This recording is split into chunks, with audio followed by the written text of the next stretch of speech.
Okay, we're gonna make a video, a small video. I'm gonna talk about what we are doing and what company we want to do a project on. Oh, hello. By the way, my name is Van Chim. So our team decided to pick Home Depot. Okay, so let's go on with the PowerPoint. Okay, so the initial report. Home Depot avoided telling the public of the alleged hack until September 2014, and they didn't want to admit that credit card PIN information was stolen, according to Brian Curbs from Curbs Security, a cybersecurity company. Watch as report flooded in with fraudulent transaction came in the aftermath of the hack. After his comment, Paula Drake refused to admit at first and reluctant to commit about the allegation of Curbs. They first learned of the hack on September 2nd when law enforcement and Bank began contacting senior officials that represent Home Depot. The hack reached its arm from Canada to the southern border of Mexico and affected the credit card data of customer and at the point of sale system.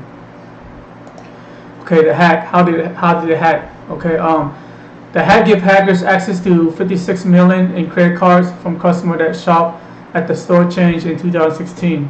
Hackers stole a vendor logon credential to breach through Home Depot computer network and then install custom-built malware on self-checkout register.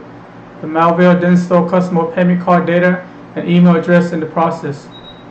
Because network admin of whoever installed the network did not segment the network properly, allowing for easy penetration of the network, allowing them to use the credential to insert the payload, which was the malware designed to collect the card transaction, which included the email of the victim in process. This was one of the biggest collection of credit card breach, which put them with Target and others who had suffered the same fate.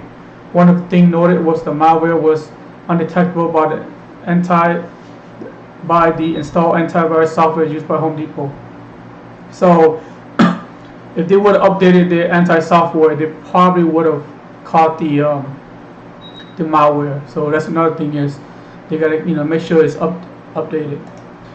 The aftermath. Cleaning up after this was not easy feat for Home Depot, as they had to make some serious change at the register.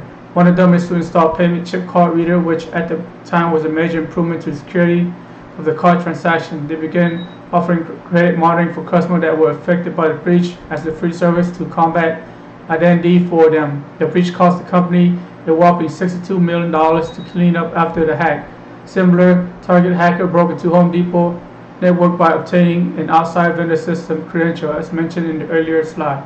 The hacker used a Target campaign of phishing email to get an employee of the vendor into giving out credentials. The hacker began to install the malware that gathered information from the compromised computer and sent data back electronically to the hacker. This was definitely not done by one individual, but an operation of many.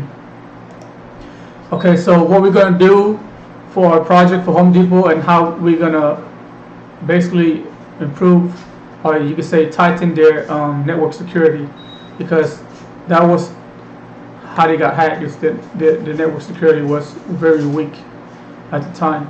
What I would do is I would get a firewall if they don't have one already. The first step of any attack is to find a network vulnerability by scanning for open port. Port are the mechanism by which your small business network open up and connect to wider world of the internet. A hacker sees an open port to ask an irresistible invitation for access and exploitation.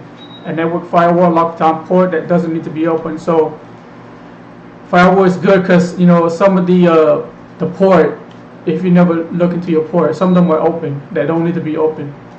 So if you don't need it, find out which port you don't need, turn it off, because the less port you have open, the better for the network. Okay, next one. Number 2, password protected firewall. Great, you got a firewall, but it's never tough to simply drop it into a network and turn it on. One of the most common mistakes in configuring network equipment is keeping the default password. And this go with anything. And if you buy like a model from Best Buy, most likely they have a default password, some like admin or something. And if you don't change it, which most people don't. You know, they can get into your system, you know, just from the default password.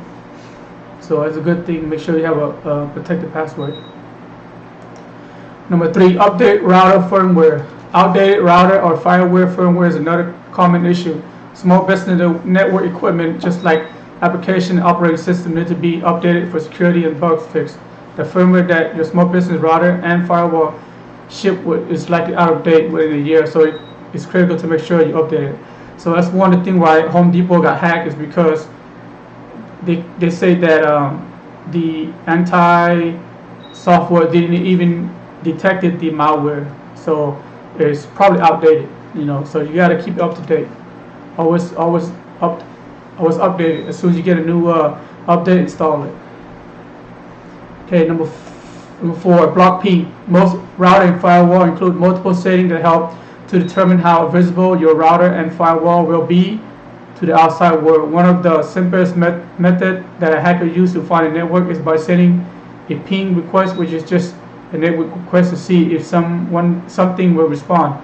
The idea being, if a network device responds, there is something there that hacker can then explore further and potentially explore.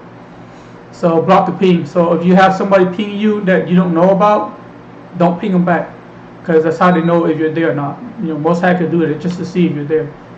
It's kind of like saying, hey, you there? Don't even say nothing. Okay, number 5, scan yourself. One of the best ways to see if you have open port or visual network vulnerabilities to do the same thing that an attacker would do, is scan your network. Kind of like a white hat hacker. You know, you can hire one, pay them, you know, have them scan your network to see if you can find any vulnerability, any ports that's open that you don't know about. So best thing to do is do a scan. You know, that's what we plan to do with Home Depot, is to scan the system to see if any port that is open that shouldn't be open, and we can disable it or shut it down. Okay, number 6, lockdown IP address. By default, most small business routers use something called DHCP, which automatically allocate IP address to computer that connect to the network. Alright, so you want to lock down the IP address. Alright, don't have it up there for the hackers to take advantage of.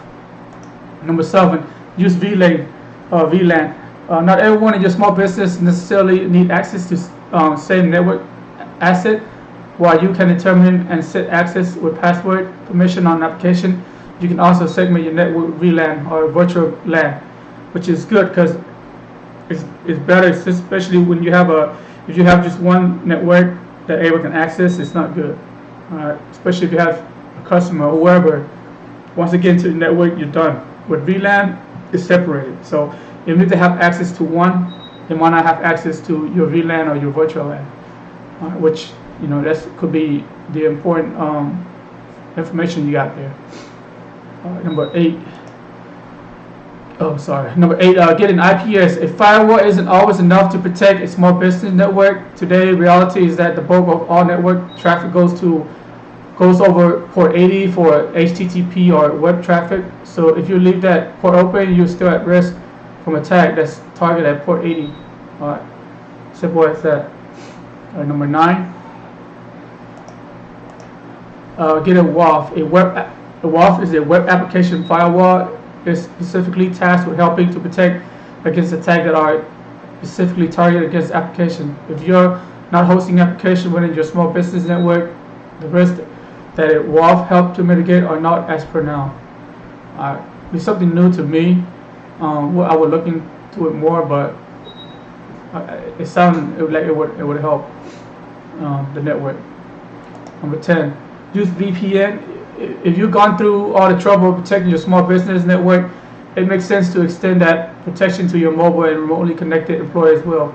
I know this is important because you know, employee at Home Depot, they got this portable like scanning thing where they can look up stuff.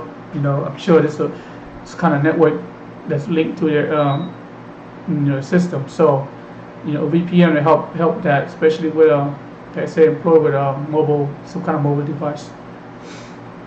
Okay, conclusion. With the study of this hack, as a young system admin and programmer, we analyzed the situation. One fact is that having contractor being used as a third party to monitor and maintain the major company infrastructure has been in all the major hack the main entry point. The hacker first target the outside company by a series of email phishing attempts, then they take the control of the machine by some type of exploit or payload.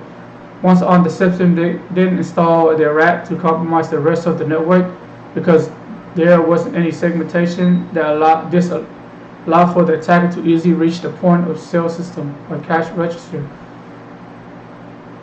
Though many thought or maybe there could have been an insider who knew this network were not segmented or could have just been to hacker delight, it was just a way.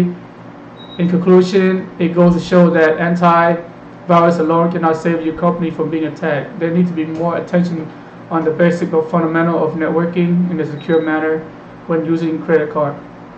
Another thing I'd like to add is, your first line of defense and probably your first weakness in your network security is the employee. We have to educate the employee about how to safely use their system and what not to do and what to do, because most hackers will try to approach one of the employee. Could be a ground employee, it could be someone who's quitting soon or whatever, and that's all they need is a few information how to get into the system. So it's important that employee that's currently employed need to be educated in how to use the computer and what they have to do. I mean, there's a lot more to it, but it's pretty much what we're going to be doing for Home Depot, and that's it. Thank you for taking the time to watching the video, and have a nice day. Goodbye.